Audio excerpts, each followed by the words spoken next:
এখন জামাতের যে স্ট্রেংথটা আমি মনে করছি, আমি জানি না স্ট্রেংথটা কতদিন থাকবে, কতখানি থাকবে, আচ্ছা, যদি তারা আসলে হৃষ্টপুষ্ট বড় হয়ে উঠতে পারে।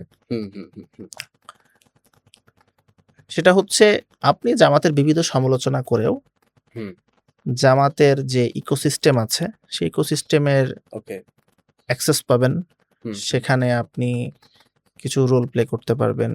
আপনি জামাতের কাছ থেকে কিছু নাগরিক সুবিধা, তারপর আপনার বাংলাদেশের রাজনৈতিক বাস্তবতায় নিরাপত্তা থেকে শুরু করে আরও যে সংকটগুলো আছে সেই কনসার্নগুলো আপনি অন্তত ব্যক্ত করার একটা মানে চ্যানেল অফ কমিউনিকেশন বা তারা ওই ধরনের একটা সুযোগ রেখেছে। তো হ্যাঁ, আমি বিভিন্ন সময় শফিকুর রহমানের নানান ধরনের সমালোচনা করেছি, সামনেও হয়তো করব, বর্তমানেও করছি। কিন্তু যেই জিনিসটাকে আমি বলছি যে এটা জামাতের স্ট্রেংথ, সেটা হচ্ছে এই যে শফিকুর রহমানকে বা শফিককে তাকে সমালোচনা করেও আপনি তার সাথে এঙ্গেজড হতে পারছেন। আচ্ছা, বাট আমার কাছে মনে হচ্ছে জামাতের অনেক নেতাকর্মী তারা এই জিনিসটাকে রিয়ালাইজ করে না। তারা এই স্ট্রেংথটাকে আন্ডারমাইন করার জন্য সর্বোচ্চ চেষ্টা চালায়। আপনি যদি শফিককে শফিক বলেন তাহলে ওখানে পঙ্গপালের মতন কমেন্ট আসতে থাকবে, কেন শফিককে শফিকুর রহমান, ডাক্তার শফিকুর রহমান, মহামান্য আমিরে জামাত শফিকুর রহমান, এইগুলো লেখা হয়নি। তো একটা ডেমোক্রেসিতে আপনার নেতা যিনি থাকবেন তাকে সম্মানের চেয়ে কোশ্চেনটা বেশি করতে হবে।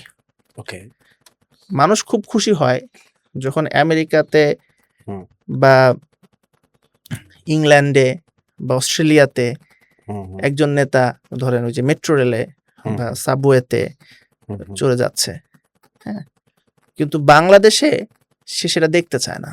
ধরেন এই অস্ট্রেলিয়ার একজন প্রাইম মিনিস্টার, উনি সম্ভবত নির্বাচনী প্রচারণার কাজে বা এরকম কোনো একটা কাজে উনি একটা নেইবারহুডে গিয়েছিলেন, একটা এলাকায় গিয়েছিলেন।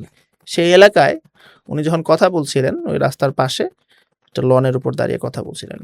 তো যে বাড়ির লন, সেই বাড়িওয়ালা হুট করে এসে ওইখানে যিনি থাকতেন উনি হুট করে এসে তখন বলেন যে এই লন থেকে সরে যাও, তো লনে সমস্যা হচ্ছে, লনটা নষ্ট করতেছো। তো এইটা সেই সময় আমার মনে আছে, এটা হয়তো 5-6 বছর আগের ঘটনা। তখন বাংলাদেশি লোকজন শেয়ার দিয়ে ভাষায় ফেললো যে নাগরিকের কত সক্ষমতা, আর সেইখানে কিভাবে একজন প্রাইম মিনিস্টার, সে তারপর এইটা শুনে সরি বলে সে তখন লন থেকে সরে গেল।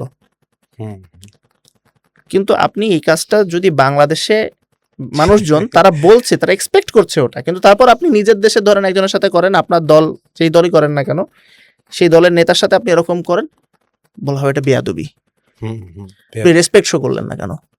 রেসপেক্ট তো তাকে আমাকে করতে হবে, কারণ আমি তো তাকে ভোট দেব, সে আমাকে রেসপেক্ট করবে যেন আমি তাকে ভোট দিই, তাই না? আপনার তারা বলছে যে আমরা সেবক হতে চাই, আমরা নেতা হতে চাই না, কিন্তু সেবকের কাছে আবার তাদের আচরণটা কিন্তু সেবকের মতো না, তাদের আচরণটা হচ্ছে মানে অ্যাটলিস্ট তাদের মানে যে তৃণমূলের যে লোকজন তারা চায় যে হচ্ছে এইটা শাসকের মতন, শাসক না আপনার ঠিক রাজার মতন এটা হবে। কিন্তু সোফার আমি এখন পর্যন্ত জামাতের যে জিনিসটা আমি বলছি জামাতের স্ট্রেংথ, সেটা হচ্ছে শফিক বলেন বা জামাতের ওভারঅল প্র্যাকটিসটা তুলনামূলকভাবে বিএনপির চেয়ে অনেক উদার আছে। এটার কারণেই জামাত অনেক সাফল্য পেয়েছে।